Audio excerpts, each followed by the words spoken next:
Hey everyone, and welcome to another episode of Lessons in Leadership, the podcast brought to you by MLK Search with a mission to drive more knowledge and awareness around school leadership.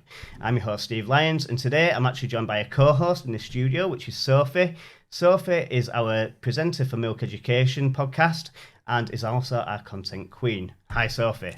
Hi Steve, thank you so much for having me. I'm really glad to be here. Not a problem at all. We are honoured to have you here, and as always we're going to be digging into our guest background and journey into school leadership, his take on the current landscape of leadership recruitment in education, and also gathering some of his top tips for any would-be leaders within education as it stands. Today I'm honoured to be joined by Simon Hughes. Simon is the ex-Director of Education for the Roman Catholic Archdiocese of Southwark, which consists of over 150 schools across Central, South London and Kent as well.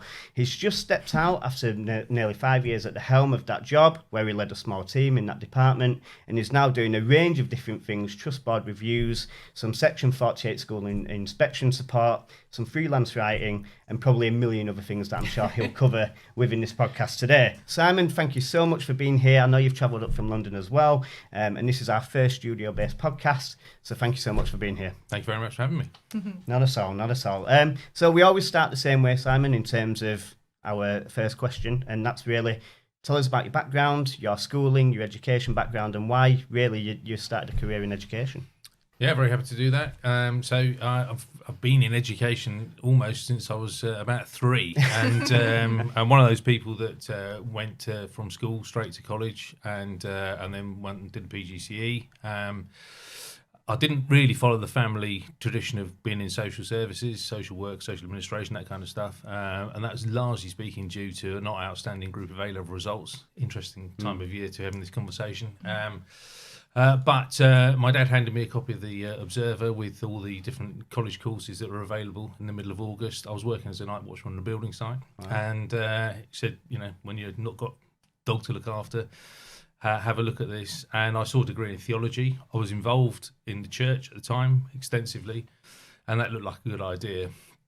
So I went to a small college in Southampton, did a degree in theology, and then in the third year you suddenly realise there's not many career opportunities for someone who's got a degree in theology. So I then decided to do a PGCE in RE, went back home, back to London to live at home while I did the PGCE, and was sent to a Catholic school in South London to do my teaching practice in Clapham, and absolutely got the bug. And so decided that the thing that had been in the back of my mind about teaching for a long time was the thing that I wanted to do.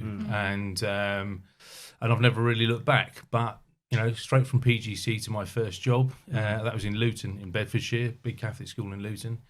I was there for a few years, and then got a job as a head of department down in Maidstone. So, did you land a job quite easily straight away from your PGCE? No, the truth is that I applied for everything. The fact was I was getting married that year, so I needed to be clear what I was doing.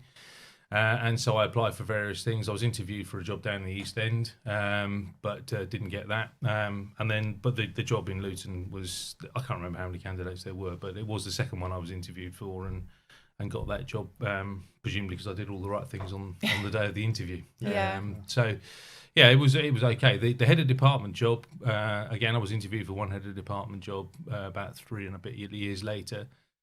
Didn't get that. That would have been interesting because the guy who'd been my mentor when I was in Clapham was on the staff there, and we didn't realise that. And but he went and said to the head, look, I think Simon and I could work together, and I suspect that was the point they decided it was a good idea if I didn't get the job. But I don't know whether that's true. But so then I got the job in Maidstone, and was there very happily for 9 years. Wow, that's interesting. Accumulated a number of roles while I was there. There was a big explosion in teacher training, professional mentoring, subject mentoring. So I picked up that kind of stuff, and then I was responsible for what were called probationers at the time. They then were called NQTs, they're now called ECTs. So I was involved in that, and then I was attracted by the value of extending the work I'd done in my master's degree, which is in religion and education. And when I was doing that degree, someone said to me, what about higher education? And then the job came up at Canterbury Christ Church University. to be the PGC RE course leader. Right. And how old were you when you took that on? So I was about 33, 34, something like that. Right, okay. And so I went down to Canterbury and was involved in the PGC for a while. That led on to doing all sorts of other CPD stuff. That led into doing writing. And so I started writing materials with a good friend of mine, a guy called Kit Field. So there was a thing in I think it's Circular 498 was about subject leadership. So it was 1998, and Kit was was a kind of, I would say, was a leading light on subject leadership at that time. And so we wrote quite a bit of stuff together and separately, and that meant I got involved in doing leadership and management training through that route, a kind of much more academic route, and which was great. And I spent time then running master's programs in middle leadership and so on. And we did some work over in Jersey and Guernsey and places like that under contract. So I developed quite a lot of expertise there. Yeah. I'd always had a fascination with technology and particularly the benefit of the developing internet as it was at the time. I'm saying this to a generation that probably don't understand what a chalkboard is. I remember when it started.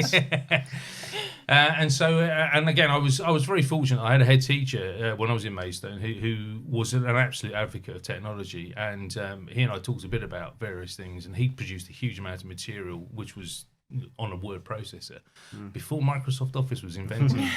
And then I sort of realised there was this thing called the internet, and I appointed a guy to the department who was young and he was enthusiastic, and he clearly knew what he was talking about in terms of technology. And we founded in my classroom a thing called RENet, we called it, which was a load of our materials on network linked machines. So I taught myself how to network machines together and all of that. Impressive. And Bob taught. We bought a book called Teach Yourself HTML, and Bob learned how to. And Bob's a very well-known RE specialist now. And Bob learned how to do the coding, and then we converted a lot of all this stuff that we had on floppy disks. Wow. I suppose as many people listening to that remember the floppy disk. So yeah, we converted that into material, which we then put on our little intranet. And the part of that was to get boys who are pretty disaffected from RE, Friday afternoon graveyard slot, Key Stage 4 RE. They didn't want to know. Tough gig. Yeah. Tough gig. But we found games. It's not a surprise really, you think about it. Religion is the thing that most people want to communicate, and so lots of religious groups put stuff out onto the internet very quickly and develop games. And there was one particular game, which was a bit of a turning point for me. It was the last week of Jesus' life, and so we got boys in particular using that because it was a kind of game thing. There were certain things they couldn't find out unless they met various standards in the game. So that was quite radical. And then when I went to Canterbury, there was a program called NOF, the New Opportunities Funded ICT program, and they said to me, "Do you know anything about technology?" So I was, "Well, not very much, but I've done this." And they said, "Well, that's exactly what we're looking for." And so that grew, and eventually that became part of a big thing called the Teacher Training Resource Bank, which we won the contract for with a partnership of RM, who do the who used to do the all the data for schools, and they probably still do, which was set up by the Fisher Family Trust, RM. So we were in partnership with them for the Teacher Training Resource Bank, and RENet was a plug into that. And there was other things like Multiverse and CityZ, which were all part of that. And I ended up as the Director of Networking and Dissemination for that project. And sadly, when the crash happened, the government obviously had to make savings, and that was one of the things that went. And certainly the TDA ceased to function in that way. The teacher development agency, it was the teacher training agency first, and then it became the TDA. But that disappeared. Yeah. But yeah, I had lots of opportunities, and the great thing about being in the academic world was getting to be involved in lots of projects. Christchurch won the first contract for Teach First, and so I was one of the tutors on the Teach First programme at the start of that, and very proud of that. In fact, very proud of some of my group who are now well known in education themselves in their own right. So did you always see a path like that when you started as a fresh-faced teacher at 22 years old? You've just gone into your first role. did you have a career path laid out in your mind? Did you know where you wanted to go? Did you consider leadership at that point? Or was it, I'm getting married, need to get a job, sorry, career, she might be on my case, that sort of thing. How did it lay out for you? How did it play out in your It's mind? a great question. And I don't think anybody goes into teaching now without thinking at some point I might become a head. And certainly that was the aspiration. And people said, you'll be a head by the time you're 35. And I was skeptical about that. And then I had a series of accidents. I wouldn't call it a career. I just happened to be in different places at different times. And the truth is that I didn't go down that traditional route into a headship, into a senior leadership position in the school. I had roles in schools that were, across the school. But I had quite a stable career at the start, insofar as it's 4 years in one school and then 9 years in the next school. That's partly because of children and all that kind of stuff. But the aspiration to be a head kind of went when I realised there was other things I could do. And I think a lot of that was to do with the intellectual challenge of further study and making sure that I knew a lot. And again, when you're in the academic world and you do a master's, then there's always a question of whether you should go on and do a doctorate if you meet the standards at master's level. And that became the aspiration. The other aspiration I developed was to get published, and which is a bit of an egotistical, arrogant thing to say. But what I would say is you don't get published unless you're a little bit egotistical and arrogant, because you have to believe that people are going to want to read what you've and you have something different to say. Well, yeah, and again, something that looking back, I think is true, but it was said to me by somebody else, is that if you've not got something to say, don't say it. But when you're an academic, you're expected to produce stuff. So you're supposed to produce writing. And I joined a team that had some very well-known people in it, like James Arthur, who's a professor in Birmingham University, and a guy called John Davison. There was a woman called Marilyn Leask, who's still, even though she's retired, producing a huge amount of stuff for teachers. And they were writing a series of books, and I thought, this is, you've got to step up to the plate here a bit. But my first writing was of classroom-based materials, and I make no apology for that. They started out as photocopyable worksheets, and there was a license to print them, so it was good. And I still do work for the company that I first worked for there. So Pearson Publishing, now called Anspear. Talk about that a bit later. But that led into doing all sorts of other stuff. So there's. Where do you think that aspiration came from? Because obviously some people get into education now, and you'll have seen it sort of in recent years, and they will sit very comfortably in a certain position or a certain level because that works for them. Whereas obviously from what you're telling us now, you were a teacher, but then you had an aspiration to be published, and you wanted to do a doctorate, and then you wanted to do X, Y, and Z, and all these different things within that role, which is almost stretching yourself almost, compared to, some teachers that just want to teach in the classroom, and that's what sort of pushes their button. Yeah, that's interesting. The thing I really like doing is lecturing, because with a lecture, it's almost like, because they've chosen to be there. The pedagogy is the fact they're in the room. So if they don't take notes, it's up to them. Actually, I think it's much harder to be a classroom teacher than it is to be a lecturer. The hardest job in education is head teacher. I'd actually say, and I used to say, the hardest job in education is head of RE in a Catholic school, because not only have you got to get GCSE results, but you also get the kids to maths, which is not always that easy. But so I have total respect for every head teacher who goes into it, stays into it, thrives in it, and then goes on and takes a second or a third headship. And now those who go on to do the CEO role in a MAT, I have enormous respect for, because they've, that's about, to do that, you've got to change your trajectory. It's being head of one school is one thing. Being the head of two schools is, okay, you can probably do two things. Being the CEO of a MAT is a different job altogether. And those who make that shift are really, really deserve a lot of credit, because it's about them being able to see across a bigger organisation, particularly some of these MATs are getting quite big. Yeah. An interesting point. And just to dial back to when you first started on that trajectory as a teacher, What would you say were your major learning curves in terms of, okay, now I'm working in the school, now I'm responsible for, the education of these young people. So what were your major learning curves that you initially got hold of in your career? The first one was definitely behaviour management, Yeah. and there isn't a teacher on the planet who would be honest if they didn't say that was the first thing. It was a tough school where I was. It wasn't the toughest by any stretch of the imagination, but it was tough. I had some fantastic role models and mentors.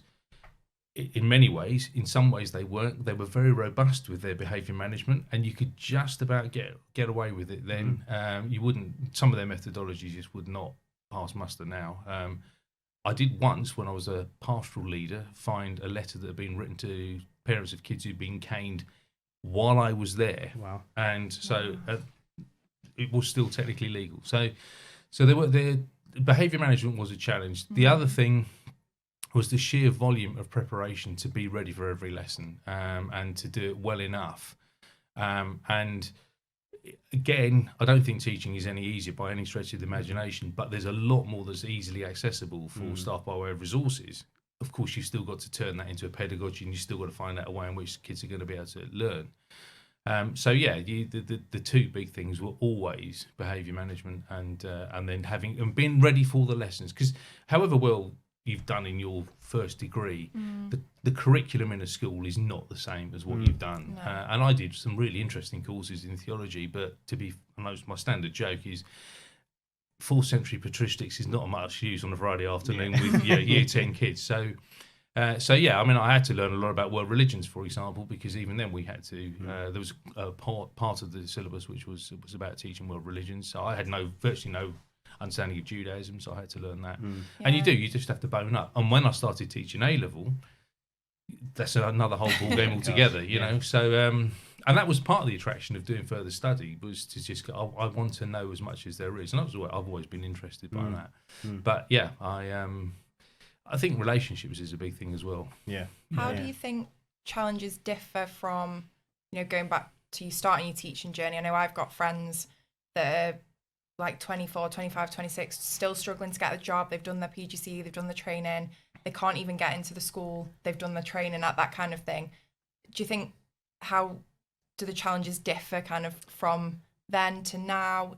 Is it ridiculously difficult to get into teaching now? Because that's kind of what I hear from not being in that profession, but it'd be interesting to hear it. From your side. I mean, I'm going to look a bit surprised. Down in the south, it is so difficult to fill vacancies. Wow, okay. And we struggled every year to make sure every school had a full set of staff, particularly skills. It's not going to be a surprise, is it? Maths, physics. But even in primary schools, we might have put out an advert and get one applicant for a primary school job, a classroom job.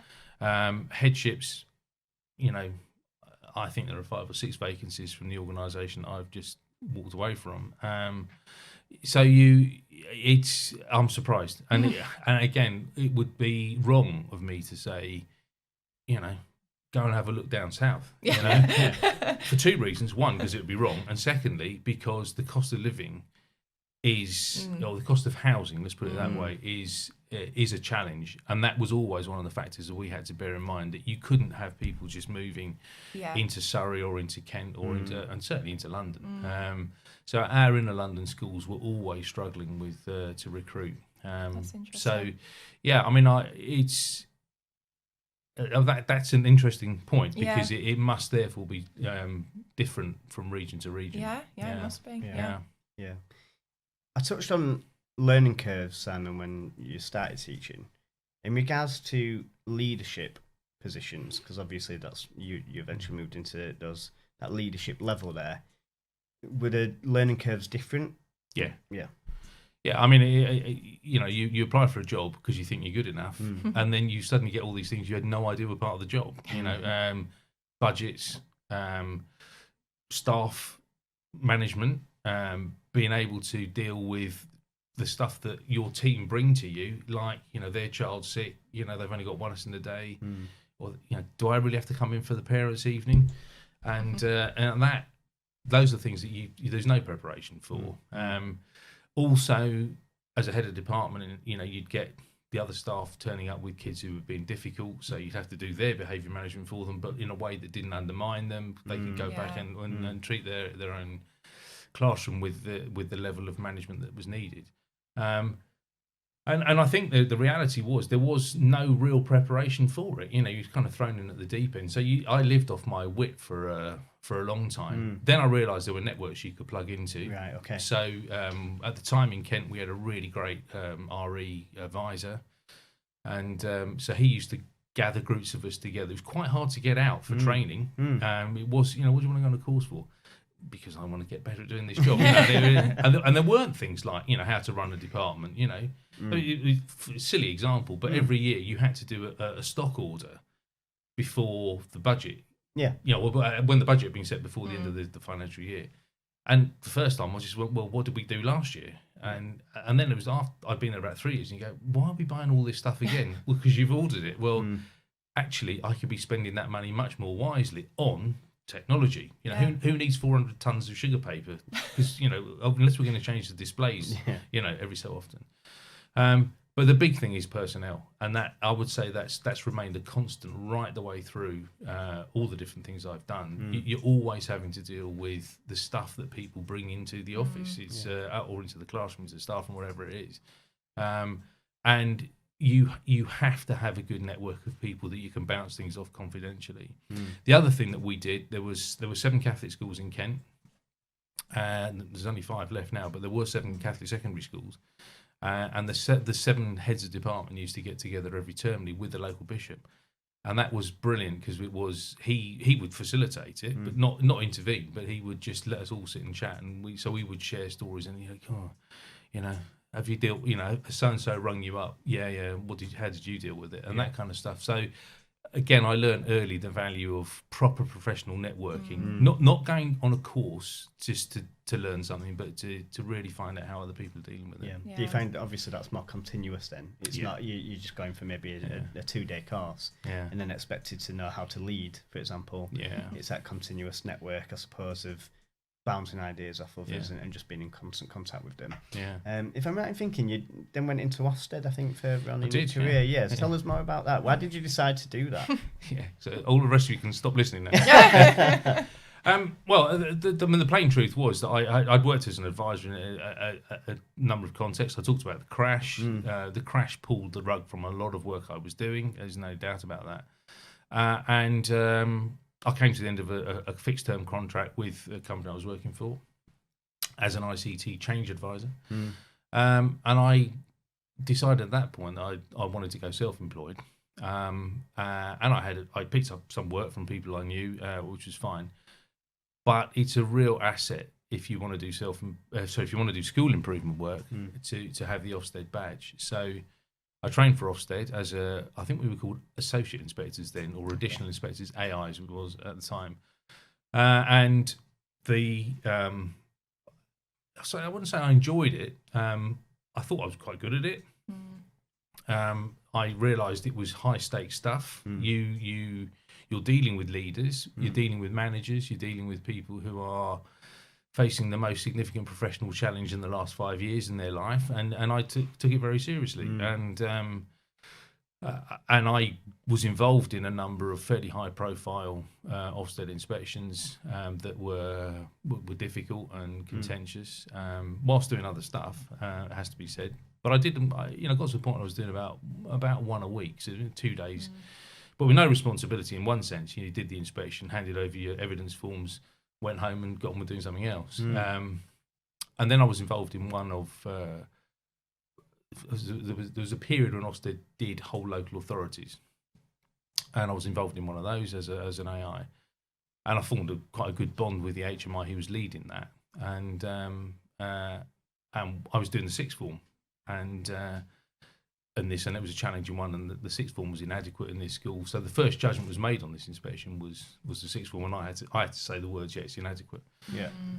And I remember thinking, there's probably nothing else you can say in education that's more challenging than that. And that school went into special measures. He and I had to then exchange notes over the weekend about how the report was going to be written. which we did, and he made some complimentary remark, and I said, well, if I get any better at this, I'll be joining you lot. And he said, well, funny enough, I was thinking of nominating you. And I thought, oh, that's an interesting idea, having not had a job for a while. And there were certain advantages of becoming a civil servant, and it was attractive. I made myself go through the selection process, which at the time was the full civil service senior management process. So you had to do psychometric tests, you had to do role plays and so on, and then you were interviewed by the regional director, and I obviously passed muster. So, and they were very keen to get me involved because I'd done a lot of inspections. So I started very quickly, wound up the business, which was a bit tricky because there was a few contracts that I was already involved in at the time. I was leading on some early years settings. I was leading on the football academy that we talked about off air. But I left them, I hope, in able to flourish on their own. And then I was an HMI for just over 4 years. Wow. And then obviously you moved out of that. So yep. Tell us about the journey after HMI.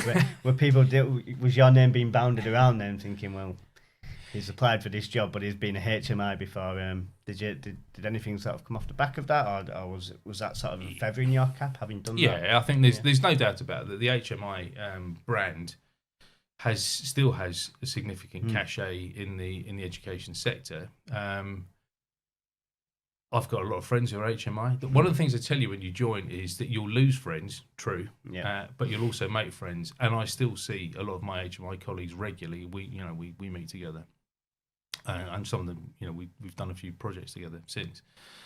But the reality is that if you say you've been an HMI, people know that you've got an idea of what school should be like. They know what you're looking for in leaders. They know what you're doing, and there's no doubt it helped me to get the job that I last did, which was in the diocese. Yeah, I have to say I have concerns about the Ofsted process. I have concerns about Ofsted's, I would say, mission creep into curriculum dirt, and I did try to make that point when I was in Ofsted. I tried to make the point, and I think that's come true. I think schools are now obsessing about curriculum, and the reports I've seen of our schools, they focus on something completely narrow rather than focusing on the big picture. And I suppose I'm old-fashioned enough to believe that kids go to school to get things like qualifications. Yes, of course, it's important that they get them because they've been properly taught and so on. But I think if you just focus narrowly on what the school isn't doing, I think that's a missed opportunity. Yeah, of course. So you then go into the diocese and you're working there, and obviously there's near on 170 schools, I think, within the Archdiocese. Yeah. How was it then stepping into that role, working potentially with near on 170 head teachers, leaders, then further down the line, CEOs of trusts as well. Yeah. How did you navigate the relationships with other leaders? Because obviously you're going to get different characters, people that want to work a certain way versus working another way. How did you juggle that? Well, you'd be better asking them, but I think the reality is it's difficult, and that's why I'm writing some stuff at the moment called Dealing with the Difficult, because you are dealing with people who are generally very good at what they do. There are some who are outstanding, absolutely brilliant, and present a challenge because they want to do things their way. And there are others who are struggling. I don't think I was entirely successful in that role, but navigating the human politics comes back to what I was saying before about the HR matters. I mean, I still am stunned by some of the things that you see going on. You think, well, how on earth did you think that was appropriate? And sometimes you just have to tell people that's not right. Yeah.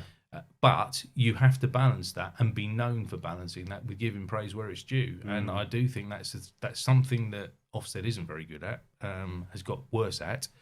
You've got to tell people where they're doing things well, and then share that with other people. You go and have a look at what they're doing, because that's fantastic, And I used to get a big buzz out of going and seeing. I get a big buzz out of going and sitting in school assemblies and see the kids all singing and all of that.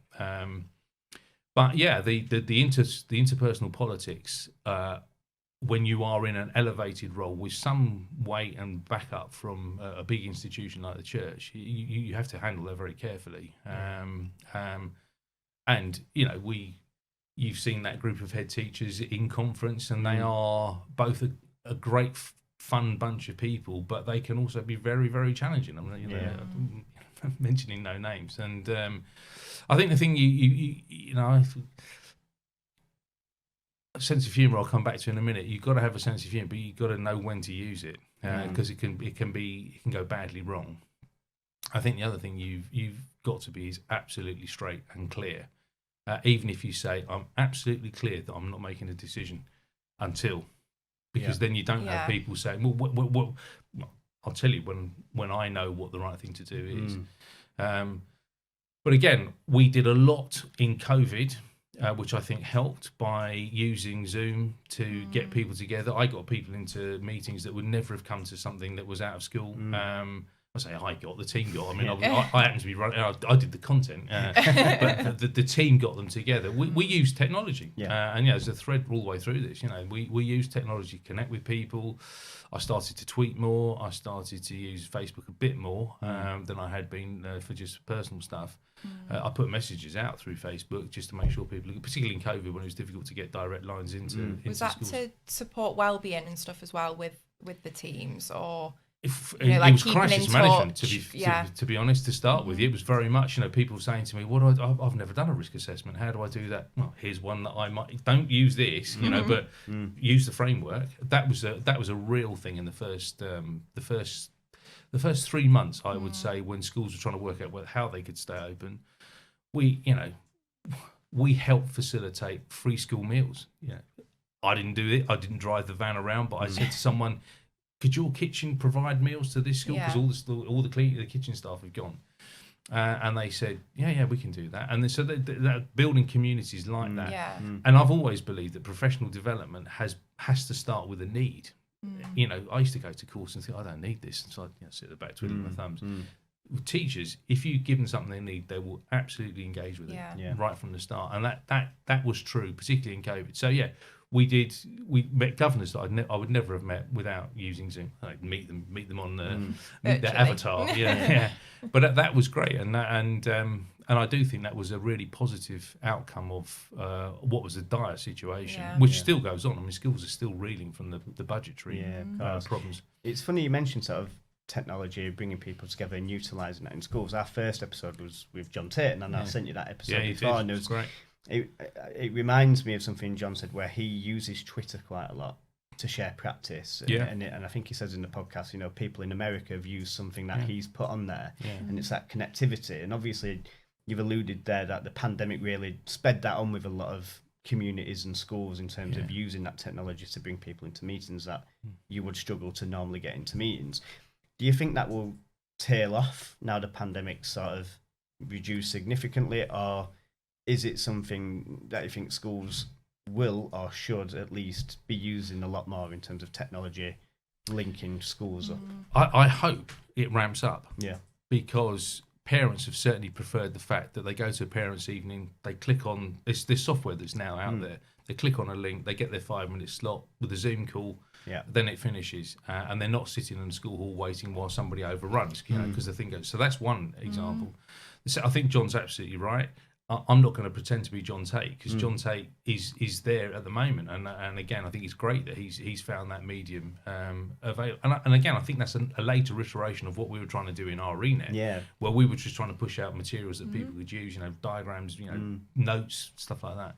So I think it's changed to a new phase, and I think if anything, what I might start doing next is, things that I might have learned about leading and managing people, because I think there is a need for, particularly for head teachers, to have an opportunity to get advice that is not contentious, but is also confidential. They might go to their union for stuff. They might go to their governors.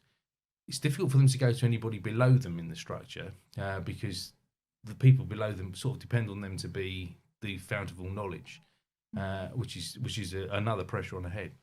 So I think there's an opportunity there for some kind of peer-to-peer sideways mentoring, but through the medium of technology. I mean, let's face it, to go from my house to central London on a travel car costs 58 quid a day. Yeah.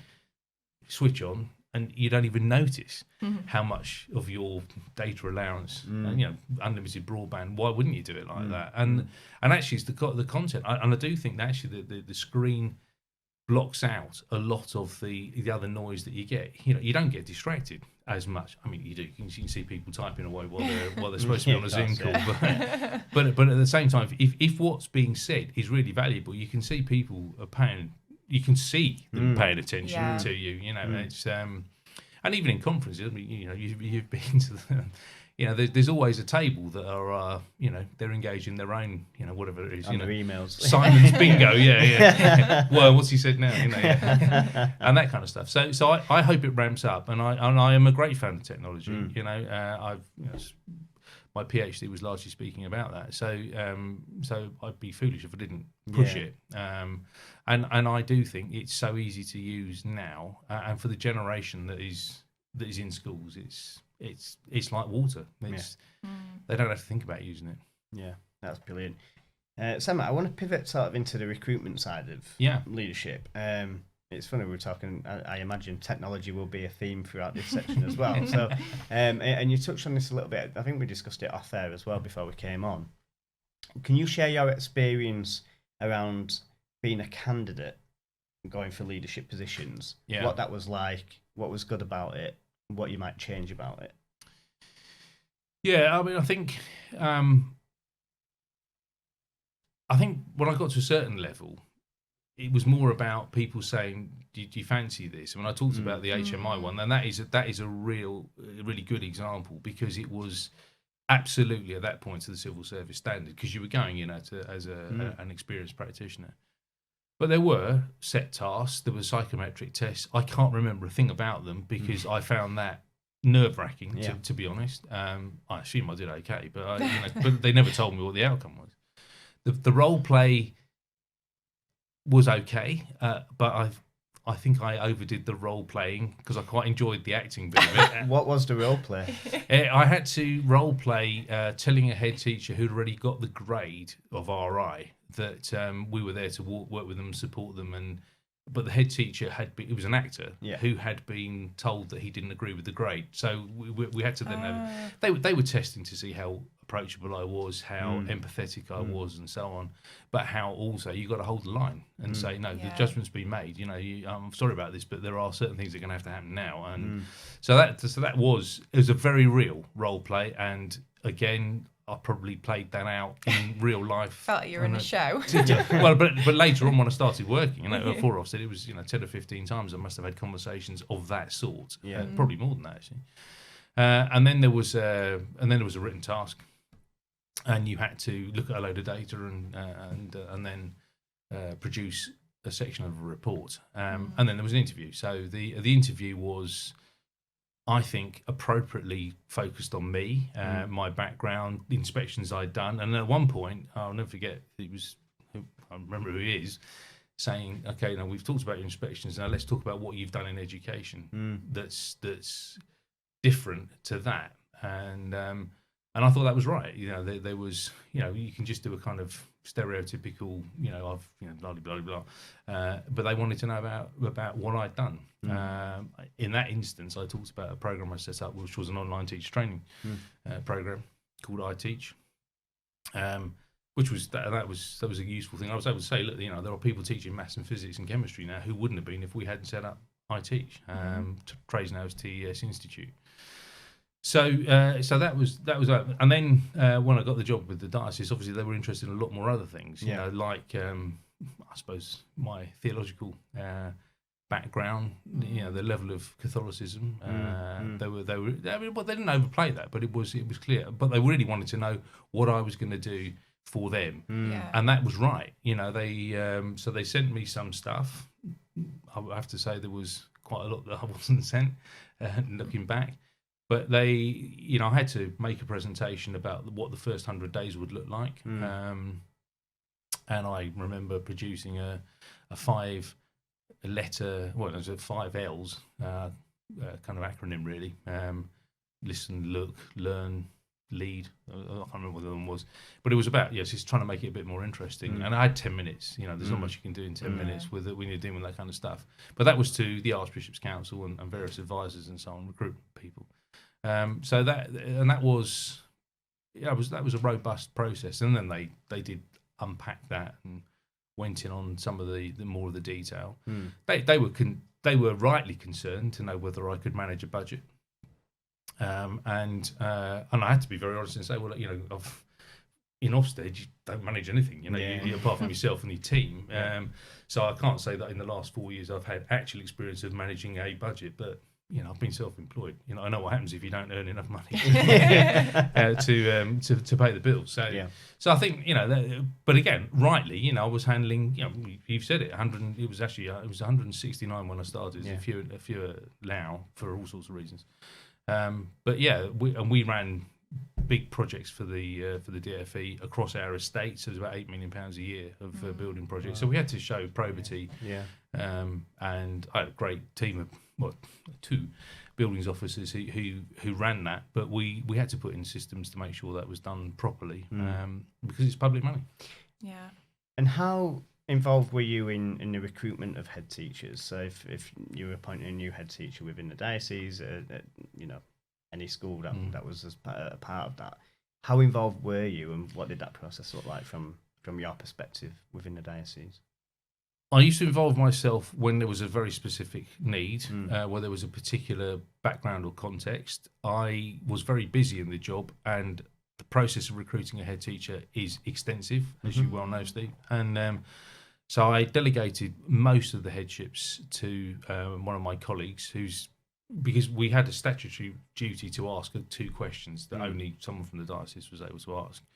Patrick was very good at doing that, and could do it in a way that was always very sensitive.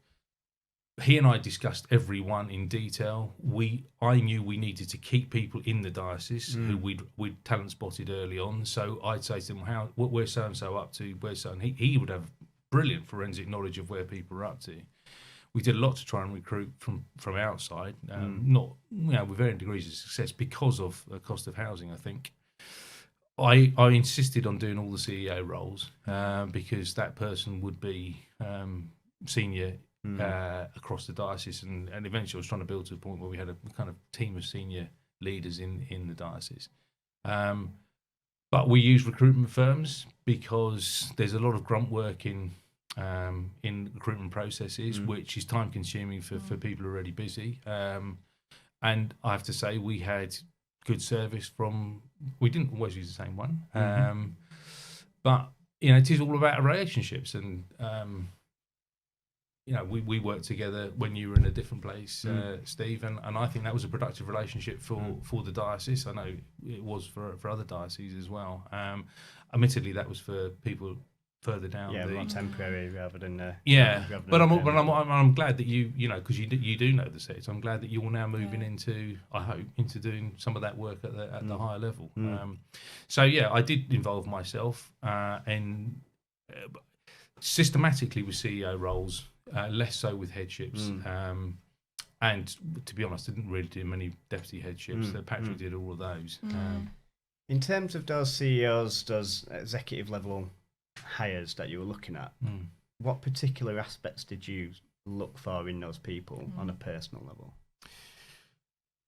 Someone who knows himself, and knows their own mind, is going to obviously be loyal to the aspirations, the objectives of the diocese and its education mission, but somebody who could also provide a bit of challenge and say, well, actually, from my professional perspective, we need to be thinking about this. And I think the 2 that I was involved in most recently, I think we've got 2 brilliant two brilliant CEOs and now. Who's the best senior leader you've worked with or hired, and why? You don't have to name them, but their personality. Who were they? Yeah, that's a difficult question because it's. I'm not gonna plead the Fifth Amendment on that. What I'm going to say is that there's a big thing about horses for courses in education. There's one person might be really great in one context and not in another. Yeah. And that's one of the problems with the academy system, is that someone who's been a successful head of even a very big school has been a successful head of a very big school. That's not the same as running a multi-site organisation.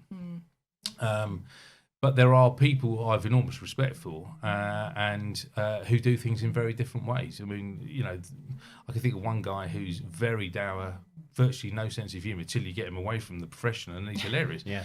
And then another person who's terribly enthusiastic and gushing and all the rest of it. When they're away from it, when they're on it, their absolute attention to detail is phenomenal. And so, you know, but they look like they're kind of, you know, just it's all about the relationship, but it's not. And again, I think it's very interesting. You kind of got to know what the job is they're going to be doing, and that's going to vary from school to school. You know, you're pointing someone to a school where there's a problem with falling roles. You need to know someone who's going to be brilliant at the front-facing stuff, going out, being able to talk to parents, get the recruitment in. You got someone who's going into a school that's already successful, has got an outstanding judgment. They get in, you know, progress of 1.5, you know, progress rate of 1.5.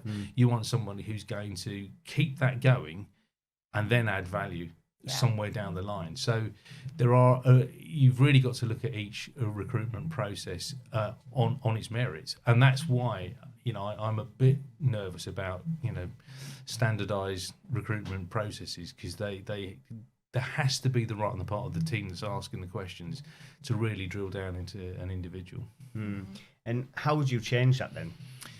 That's difficult. I mean, I think because anything you do there's more time spent doing the piece of work. But I think what you have to do is you have to have some sort of framework to work in, and everybody on the panel's got to understand that. But there's got to be like dialogue beforehand on the basis of a proper, thorough read of the application. It's a kind of academic hangover from the academic background. In the academy, what you do is you end up with a person's CV and you see all their publications, and you might pick up one of that and go, let's have a look at that. I used to go for where have they been in their career? What were you doing between so and so and so and so? And that's often very revealing. So I'm a great fan of what people give you as a present before, rather than filling out the form where they're obviously going to write because they think they know what's behind the question. But that's not popular, I know, and I do think that the HR rules and employment law rules are there to protect everybody, but I think they can sometimes be a bit constraining in terms of really drilling down. And again, you know, I was once asked a question in an interview for a senior post, a question that couldn't have been asked of anybody else.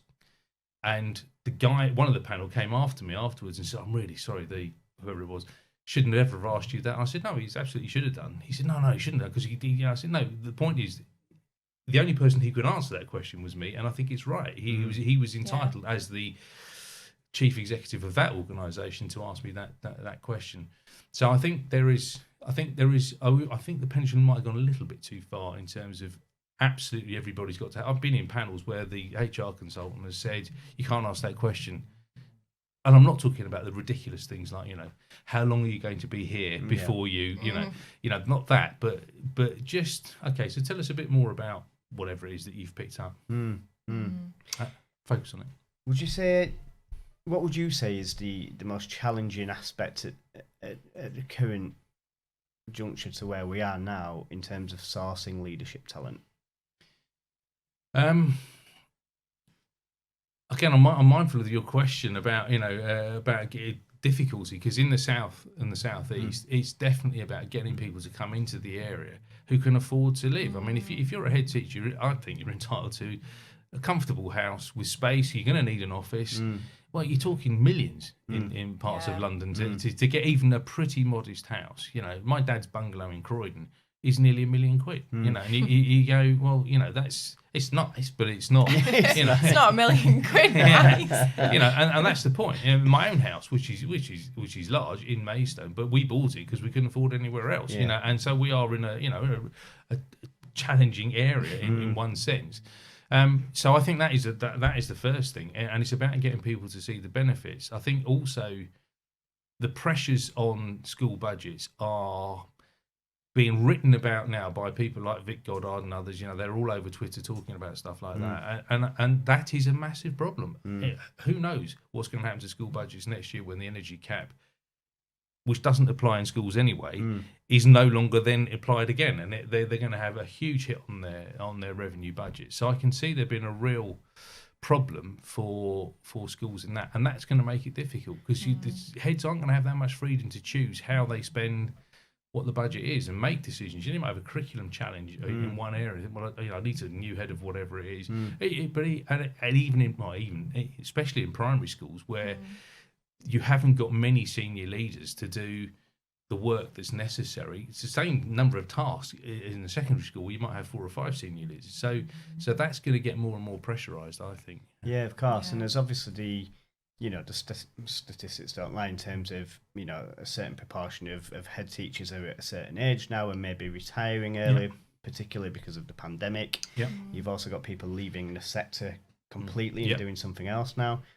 So in your opinion, what do we need to do in terms of attracting more people into that profession, do you think? Well, I'll say it because it's a 3-letter word, pay. Yeah. It's very simple. If you look at every other sector that's recovered post-pandemic, there has been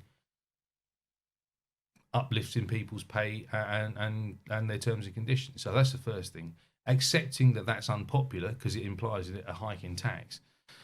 You have to make it more attractive in terms of CPD, professional development, opportunities for people to feel valued. Yeah. The wellbeing stuff we were talking about before we started on this. That's important. But if you compare what people get paid in different professions for the amount of time and effort they have to put into it, it's still pretty shocking. And again, I'd say the same if we're having a conversation about the fire service and police. The public services are. I've also been in the private sector, and trust me, they're not that well paid there either. But the one thing that would make a difference in teaching would be pay, in my view. And so there has to be a sensible adult grown-up conversation in the country about how we deal with that particular issue. I think there are some subsidiary things you could do, but people feel they're doing a fair day's work for a fair day's pay. They tend to stay. Yeah, and did you find in your experience there was almost disparity between, let's say, 2 schools where a head teacher, similar schools, for example, and the pay? From my own experience, I've had those conversations with potential candidates that are in those leadership positions, and it does seem to be disparity in, someone in one school could be earning a certain amount and someone else is earning a lot more for what seems like similarly. Well, I think the problem is that we deregulated it. Yeah. Let's not beat around the bush here. There was a deregulation of education in the education marketplace in the 80s. And that's what's caused it. So you're quite right. The Academies programme has contributed to that.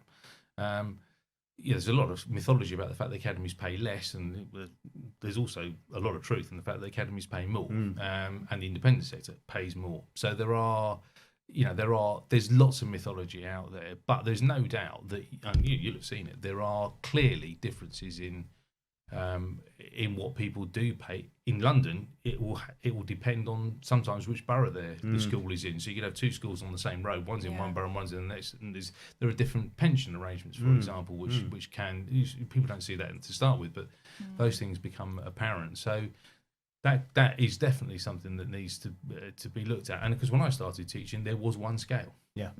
And there were management grades that you could have above that. You got your scale 1, 2, 3, or 4. Sort of 2, 3, and 4. And then there was assistant head teacher, and you moved up incrementally. Well, that all changed. I can't remember when that changed, but there was one scale. Now there are many more spot salaries, as you've rightly alluded to. And also, what's important is the diversity and inclusion piece. In education and recruitment and things. I know we spoke about you did some work with anti-racism and things. Yeah. Was that in your leadership positions? Could you talk a bit about that? Yeah, I can do. Yeah, I mean we. Embarrassingly, we a lot of our schools were named in the Black Lives Matter protests. Is that 2 years ago now? I suppose, isn't it? Yeah, it was. Yeah. And it was embarrassing. I don't make any bones about that. I spent one terrible afternoon going through. There was a Twitter feed called Racism in UK Edu, which popped up at that time. Right. And I went through, almost going, God, I hope there's nobody I know on here. But it was appalling. Yeah, it was shocking. So I decided we were going to do something about that, and I had my chaplaincy advisor. She was well aware of this issue. She's from Caribbean extraction. She'd experienced racism herself. We put together a little symposium of people I knew, Black and Asian Catholics, and it was just awful. You know, the stories they told. She talks about being tracked around in Tesco's just because she's black, you know. But you know, other people walking in and out, you know, by the security people. And there were others. A black lawyer who I was on a governing body with, and he tells some extraordinary stories about his experience. I mean, you know, high-ranking barrister. Yeah. So we put this symposium together. It was mind-blowing. It was eye-watering. All of that. And I said, let's just do this for the heads. So we did. We ran a conference for the heads. We all the same speakers and so on. And then I sort of drafted with Susan a charter which we rolled out to all the schools.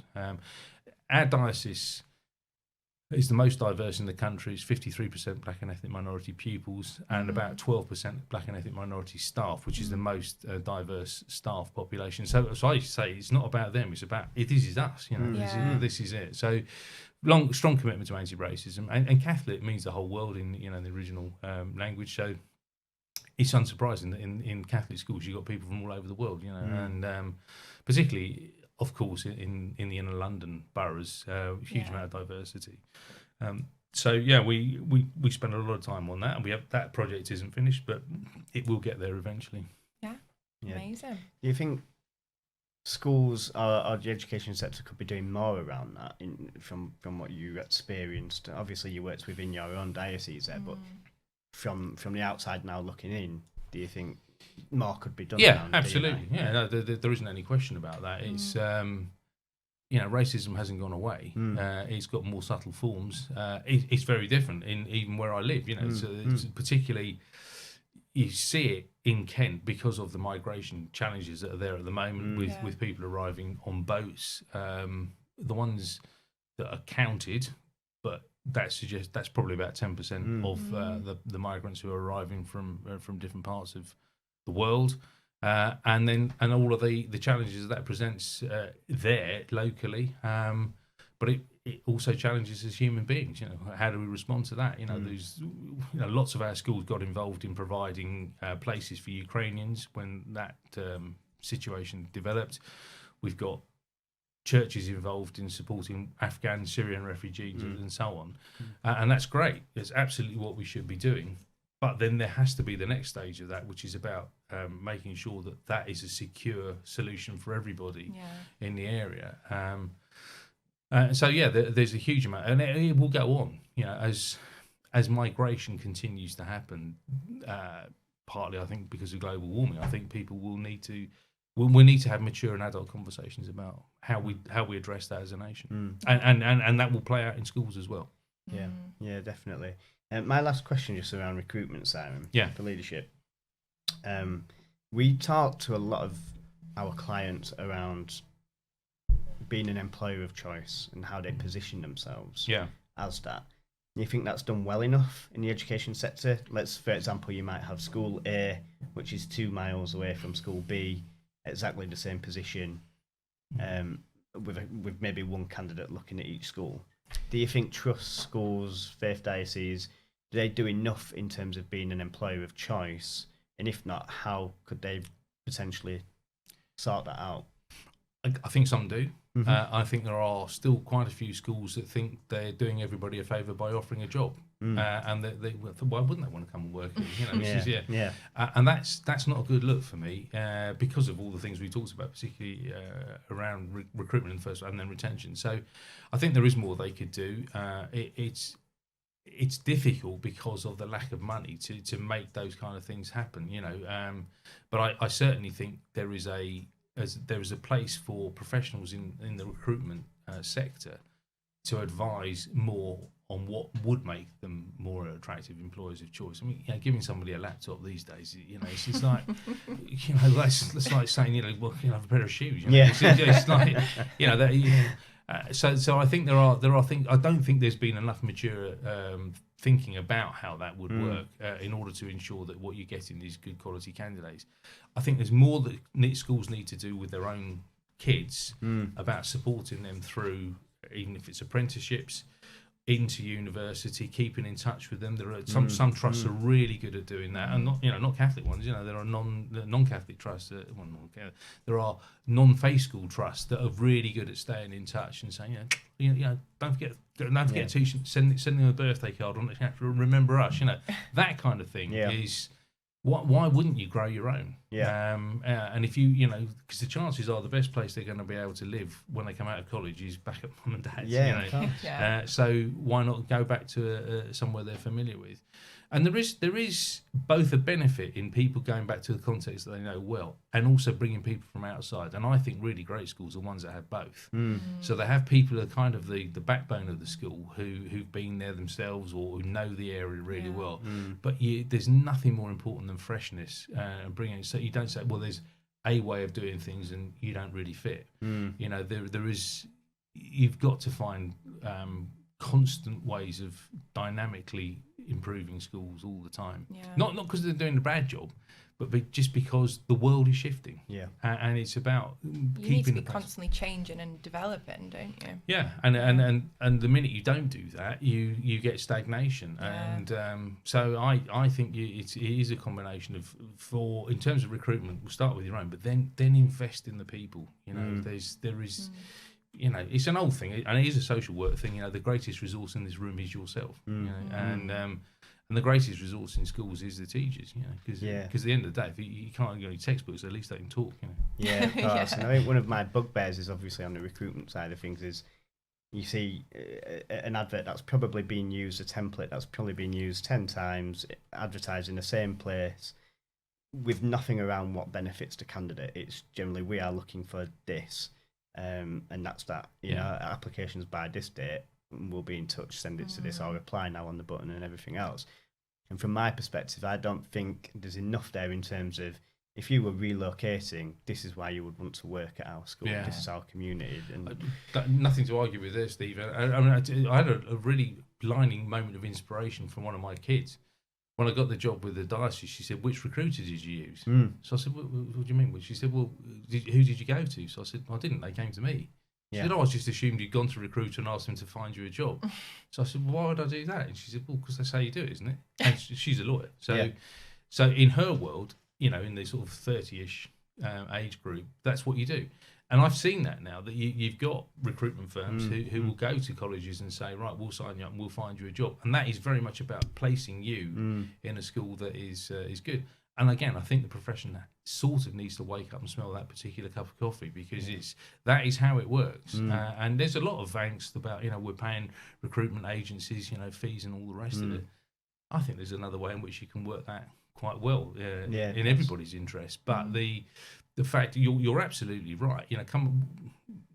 We need you to do this. Well, and sort of, what are you going to do for me? What's in it for me? There's no value, and obviously since the pandemic, there's been the Great Resignation and people moving sectors and moving here, there, and everywhere. And I think people now feel they need to be more valued when moving to a new role, for example, or potentially leaving a headship in one school where they might have been for 10 years.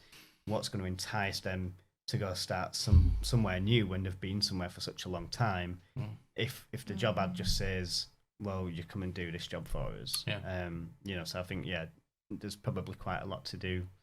And I think there is some education that needs to go on about how the generation that's coming through. I was watching a thing this morning, the results, and there was a CEO, and I thought, she's probably years younger than me, but that's the generation that will be listening to this, and they understand that. So I think there is more to be done in the education sector on that. Perfect. Okay, so moving on, we always end with the same thing on our podcast, and it's generally asking our guests to share their top tips, really, for any either would-be leaders. So it might be somebody working in a school, considering stepping into leadership, or it could be somebody that's already in a leadership position that you think would benefit from your experience. And we get some great tips. I always say 5 tips, but I never hold people to that. It can be 2, it can be 3. As many as maybe you like. Not like 15. That might be too much. But what would you pass on to anyone sort of considering leadership or currently in a leadership position to help them progress and excel at what they're doing as a leader? as long as anybody listening to this says, well, that's Simon's view, and we'll take it with a pinch of salt, because it's what worked for me and didn't work for me, to be honest, in some instances, is I wouldn't want anybody to go, well, I did that because I listened to a podcast.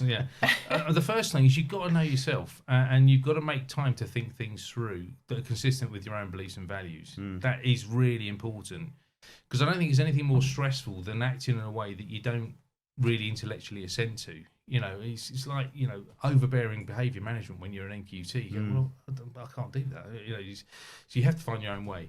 And I think that's about finding greater reward and peace of mind outside the organisation if you can't assent to what the organisation is doing. I mean, broadly speaking, everybody's on the same hymn sheet, but there are times when you think, well, actually, I don't really agree with that. So I think that's the first thing, is to know yourself.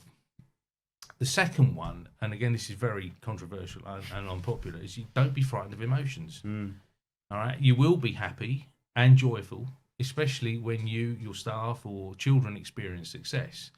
I always think about that. Go to assemblies, and it's really embarrassing that the director of education starts crying, but then kids start singing. What's not to like? But you'll also get sad. You'll also end up dealing with sometimes very tragic situations. I could point to 2 or 3 instances, both pupils of mine, members of staff I was associated with, colleagues of mine. Things happen that are tragic, and actually there's one particular instance where we'd had 3 deaths of children in a row, and then the last one was a kid I was really fond of. I mean, a lovely bloke, a great relationship with him.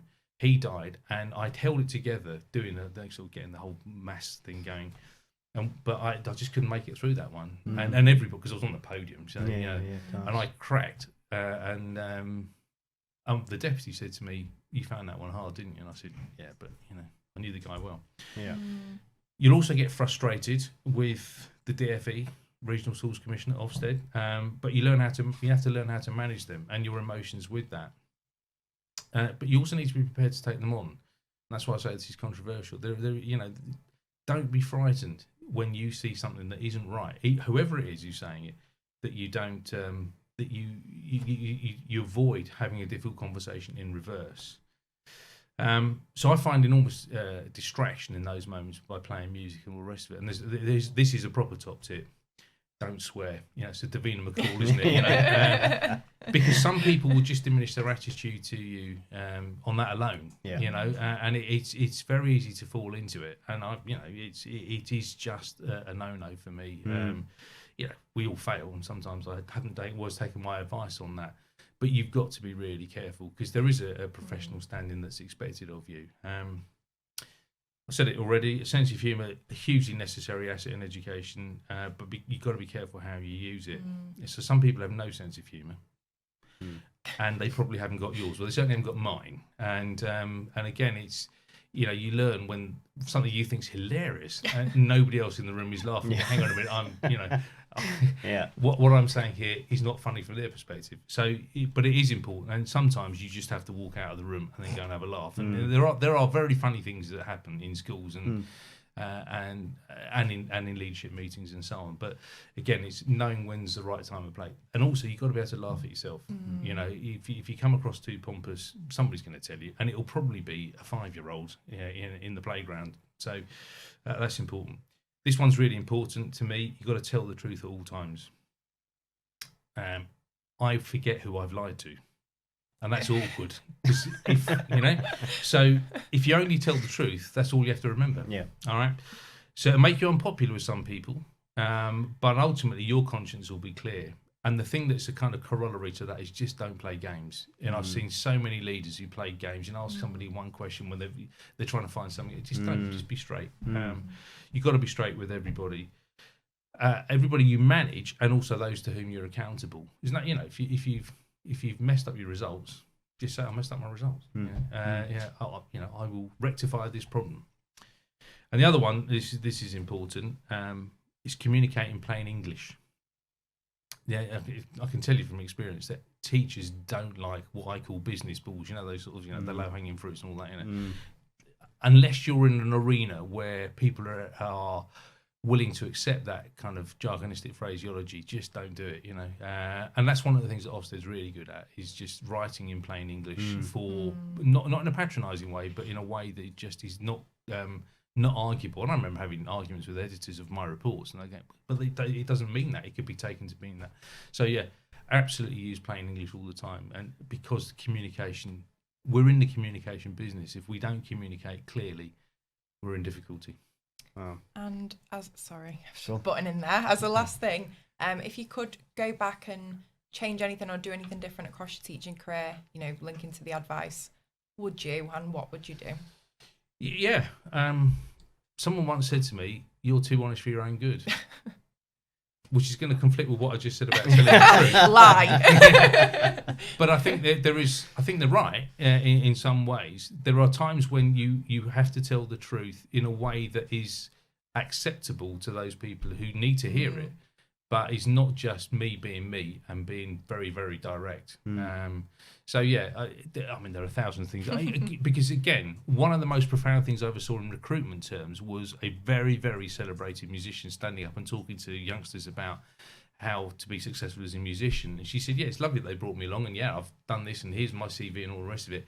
I want to tell you about all the auditions I failed, all the jobs I didn't get, all the things which made me a better person, would probably contributed more to being here than to all the other successes. And and that's the thought. The first duff set of results you get as a teacher makes you work harder the next year. I don't want that. I don't want that experience again. Yeah, of course. The first time you have a difficult meeting with a parent, you go, "Oh, I wish I'd handled that differently." Yeah. And again, just to add to that, it never hurts to say sorry. Good advice. Yeah, that's great. Listen, Simon, we're going to wrap it up here. I just want to thank you again for coming on. I know you've travelled up, you're doing your tour of the north and seeing some old friends and everything else, but I appreciate the fact that you've come into the studio for our first in-studio podcast as well. You've given us some amazing sort of experience, some content there, some inspiring points as well that I think our listeners will definitely take some things away from. So it's absolutely fantastic to have you in here and actually just sharing that experience with us. As someone that recruits senior leaders as well and has sort of daily conversations with heads, I just think the more people you speak to, the more experience and things you can glean from people like yourself. So hopefully our listeners will obviously take quite a lot away from this, and just it might inspire them to work in a different way that they might not have considered before. So and finally, obviously, to our listeners as well, thanks for watching this episode of Lessons in Leadership. If you liked it, visit our website. It's www.mlk-search.co.uk. Leave us a review. You'll find other episodes on there as well. And thanks for listening today. And I'll pass over to Sophie. Yeah, I mean, thanks for having me, Steve. Lovely to speak to you, Simon. I've enjoyed being on different podcasts. And, if you're following us on Spotify, or if you're not already, we are on Spotify. Please like, rate, and share as much as you can. And you can also leave us a little review if possible. But we are on YouTube as well, aren't we? So, yeah, the links will all be in the description and the notes. But thank you so much, and thank you again.